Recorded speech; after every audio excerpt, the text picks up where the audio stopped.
Hey guys, how's it going? Welcome to my studio. This is Paint with Lovejoy. Thanks so much for joining me. If this is your first time here, please subscribe to the channel and check out the other videos. And if you're here for a second, third, or fourth time, thank you so much for coming back and getting creative.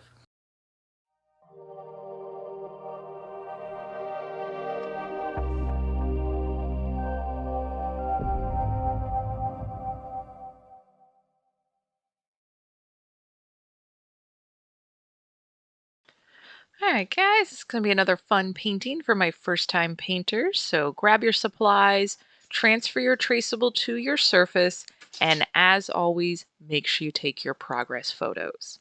Now on mine, I went over my traceable with a Sharpie marker for those of you at home that are going to pause the video and draw what you see. Now to get started, we're going to be starting with a light blue. You can switch and use a light teal if you prefer. And we're going to create a bit of a horizon line. And you can actually kind of put it anywhere. You see where I just put it on there? You can go a little higher or lower based on what you want. And then we're going to be filling in from that line towards the top of the canvas. And I just demonstrated a few different brush strokes to try. Feel free to give them a go and try a few different brush strokes and whatever feels a little more comfortable. Kind of stick with that as you are applying your paint. And we are going to be bringing this background color all the way on top of and next to the lines of the traceable, the lines of our dolphin, and filling that space in. Now, if you have to mix your light blue a second or third time, don't stress about getting the exact same shade of blue each time. If you've got a little variety in there, that actually is just an added benefit to a little more diversity in your background. We will be working with some wet on wet blending today to get comfortable with kind of changing the shade of your paint once you apply it. If you are holding your breath, take a big inhale, relax. I'm really proud of you for painting and getting comfortable with the process at home, and just kind of get lost in this experience as you are transforming a blank surface into something you created. So just a moment ago, you could see where I slapped some white on there. Now we're going to slap some blue. And when you do this while the background is wet, this is called wet on wet blending. So you'll slap that blue or the white on there or even teal, and with light pressure, you just move your brush on top of it and you're literally mixing it on your canvas. And like I said earlier, we will do this a few times to kind of get comfortable with the process. So now we're going to make a medium blue. So we're going to be adding more blue to our mixture, and we want to go a few shades darker than what we did for the sky. And we're going to go below that horizon line, and this is going to be the water that the dolphin is jumping out of. You could use teal if you wanted to pretend that you're in the Caribbean, or some nice Mediterranean tropical water, or you can use your blue. Does not matter. And we're going to fill in that whole bottom space. And if you happen to be on a stretch canvas, feel free to carry these colors around the edges of the canvas. And then we are going to do a little bit more of the wet on wet blending for some shadows in the water. You guys are doing great. So here we're taking that blue, slapping it into a few places, and then with light pressure, we're going to go back and kind of squish this darker blue into the medium blue. And again, yours maybe look a little bit different than mine. You can throw some other colors in there. You can finger paint. Sometimes it's really nice to just kind of use your fingers to feel the pressure and squish the paint together. Here we're grabbing a little bit of teal, completely optional if you don't want to put teal in there, or if you've already used teal, you can add as much as you want. Now we're going to grab that white, same thing. And again, you can see that I'm applying that white pretty generous, and then with light pressure, kind of blending that into the base color.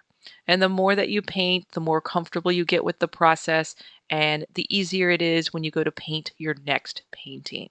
So painting's not about being perfect, but doing a little bit better than the last time you painted.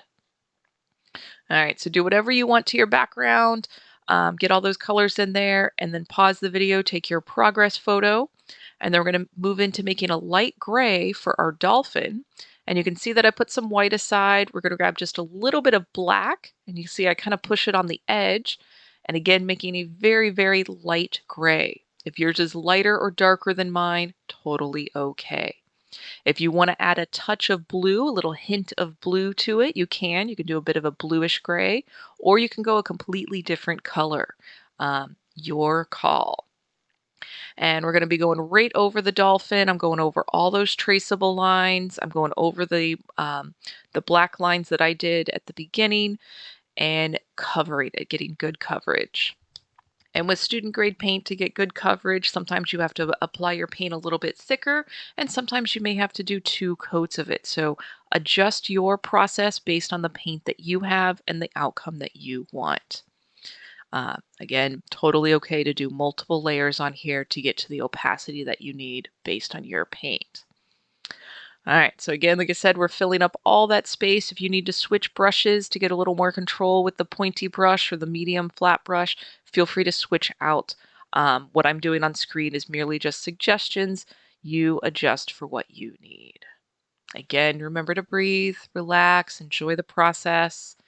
We're going to make a medium gray, so I pulled a little more white aside, and we're going to go 2 or 3 shades darker than what we just used. And because I was adding a little touch of blue, I'm still going to do that. And if you apply it like I did just there and realized it's not dark enough, go ahead and adjust your color. I went back and added a touch more black. And what I want you to do is observe where I place this color, and then we're going to wipe the brush off and then go back with kind of a slightly clean brush and do the wet on wet blending. So these are smaller, little tighter brush strokes to kind of squish this into that light gray. Again, this gets more comfortable with more practice. So be kind to yourself if this is your first round.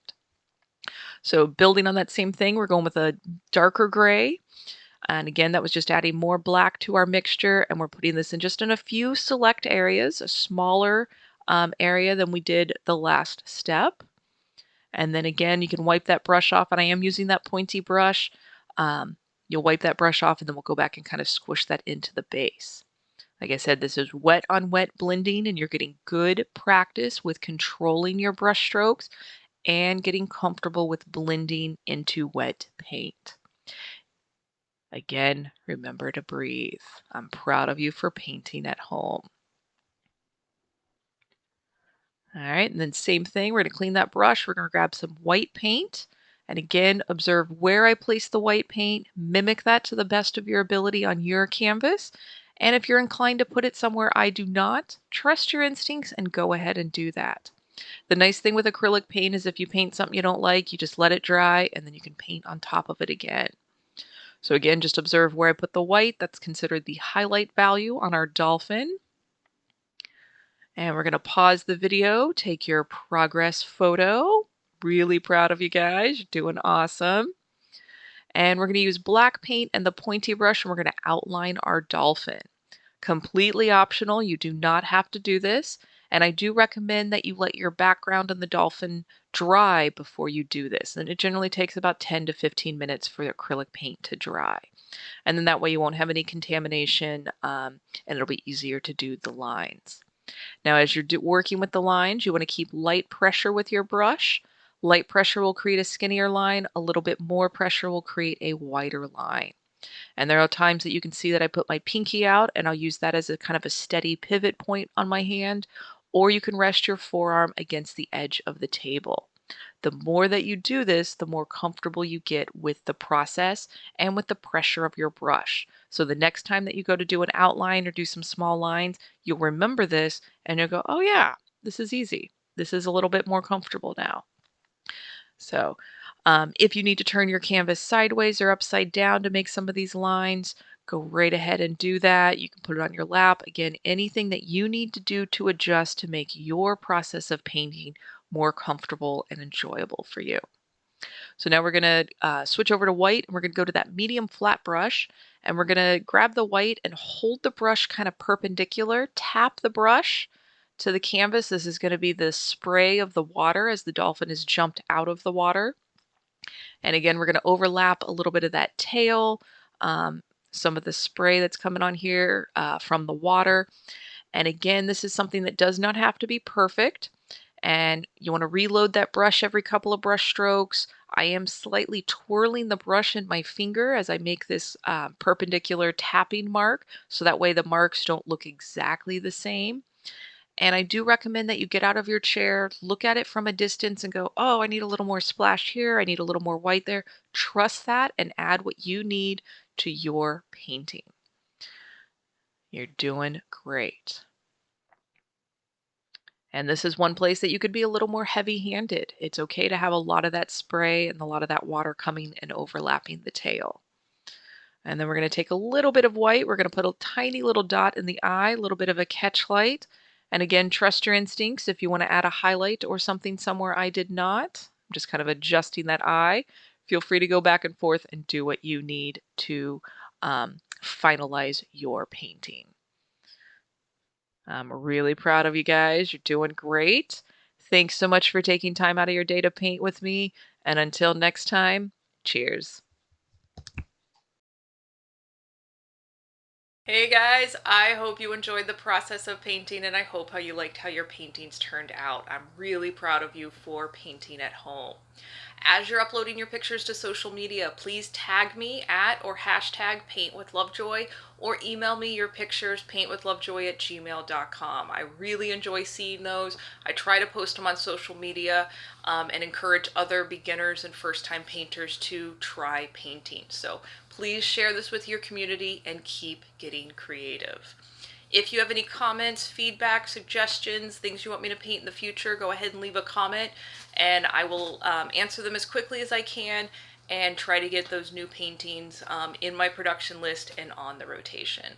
So thanks again for taking time out of your day to get creative with me. Don't wait too long to do your next one. And until then, cheers.